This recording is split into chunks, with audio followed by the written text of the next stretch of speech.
the communities of Southern Georgian Bay, which we've really for this project identified as being between Collingwood and Owen Sound along Highway 26. We've had a chance to work together with these municipalities.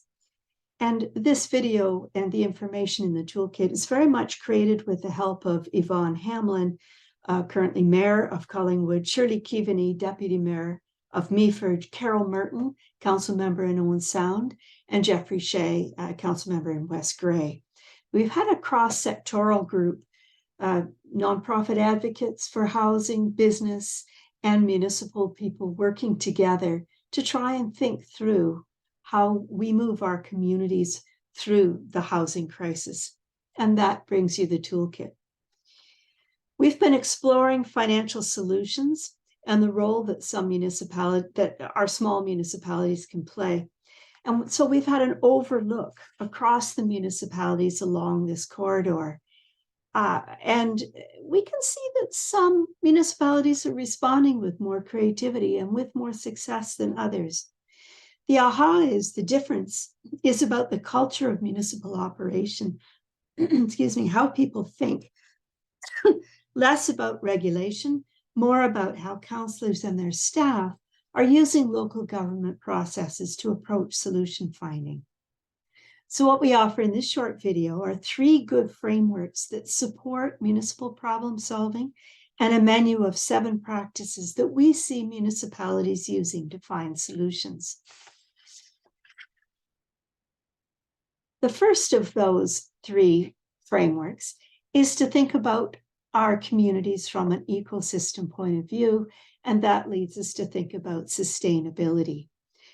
Just as a landscape of trees and water and plants and birds is an ecosystem, so are communities made up of many local systems of care, systems of business, systems of families, of worship, and so on. And that these systems are in turn embedded in greater systems where the shifts are actually happening. Those big systems shifts of weather, politics, monetary policy, inflation, healthcare, and housing. So this view invites small municipal councils to ask, how do we support the sustainability and resiliency of our local systems? The second framework groups these small community systems into 3 systems that we call bottom line thinking when we put them together. People, the impact on community; profit, the business impact on community; and planet, the environmental impact of community.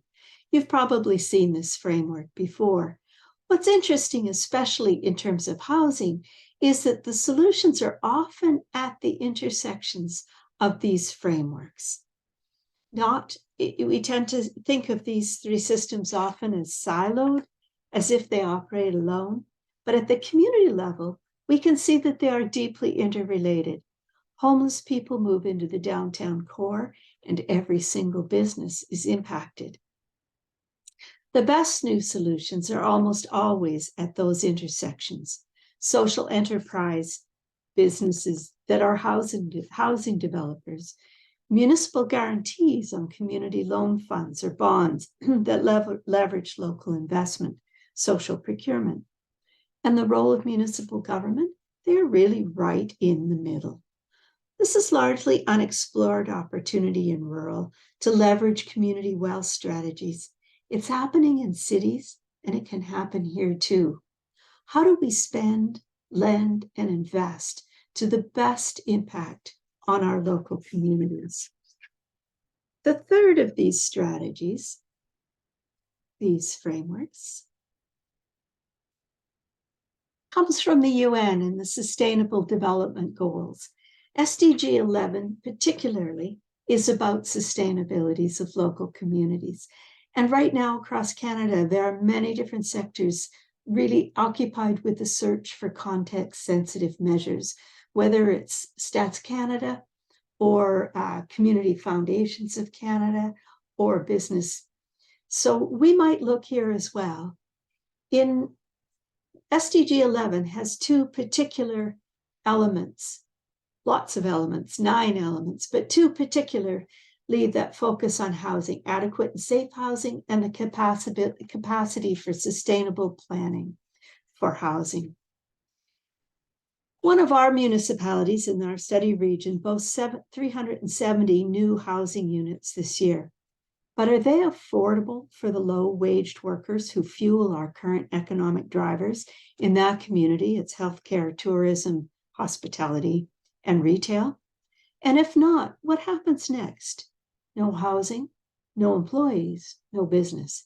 And we're seeing this play out in our small communities, as are many others in small rural communities. In terms of planning here, the opportunity is for rural municipalities to focus on local measures that link housing affordability to income in those key sectors that our local economy depends on. Housing plans based not just on hoped for growth, but on the current workforce sustainability requirements, and a plan that's updated regularly enough to account to the impact of crisis across people, planet, and profit. Very few foresaw the rental crisis for low-wage sectors that we rely on, but it's here now. And so, what are the practices that culture on our culture shift menu? What are we seeing municipalities doing that are having an impact on housing? First, a focus on local community resilience. There's no stability in a shift time. Things will continue to change, and we need to develop the ability to shift gears, take opportunity, and bounce back. Second, really developing those neutral, non-political community spaces. That's what our project has been.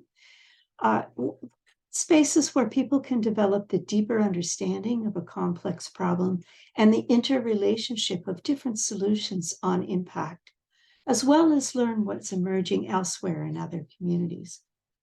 Municipalities, number 3, must set the agenda, but the strongest in our communities are devolving the power of solution finding to community tables, more public engagement. Our communities are particularly rich in retired professionals with skills, the inclination to give back, and a deep concern for local. Fourth, shared definitions. We're seeing municipalities and indeed other levels of government make up their own definitions of affordability. We invite you to look at parts of our toolkit where we address this and talk about what definitions are actually manageable in addressing affordability.